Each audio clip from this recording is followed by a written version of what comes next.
Museum Muhammad Husni Tamrin atau disebut Museum MH Tamrin terletak di Jalan Kenari 2, nomor 15, Jakarta Pusat.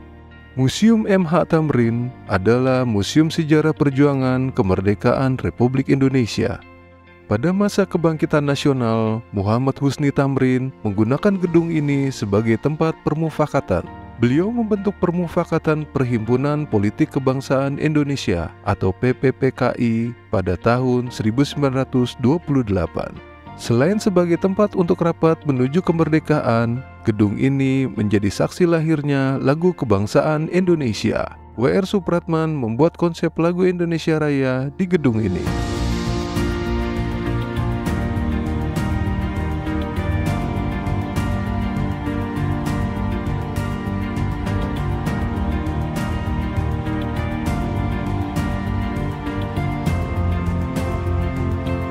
Museum MH Tamrin menyimpan koleksi kiprah Muhammad Husni Tamrin dalam pergerakan nasional Indonesia.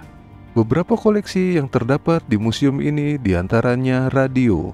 Radio ini dahulu sering digunakan MH Tamrin untuk mendengarkan siaran-siaran berita. Kemudian ada sepasang perangko seri pahlawan nasional bergambar MH Tamrin dan perangko seri pahlawan nasional bergambar Abdul Muiz. Ada juga koleksi-koleksi barang pribadi MH Tamrin lainnya seperti belangkon, sepeda, meja, dan kursi. Di dalam museum juga terdapat replika kereta jenazah yang digunakan untuk menghantarkan MH Tamrin ke pemakamannya. Di samping kereta jenazah terdapat delman sebagai alat transportasi dari Gang Kenari ke Pasar Ampiyun. Di ruang kesenian Betawi terdapat replika alat-alat musik Betawi seperti tanjidor dan sejumlah alat musik gambang kromong. Selain itu juga terdapat perpustakaan yang memiliki koleksi buku-buku naskah mengenai MH Tamrin serta beberapa pidatonya di Vlogsrad.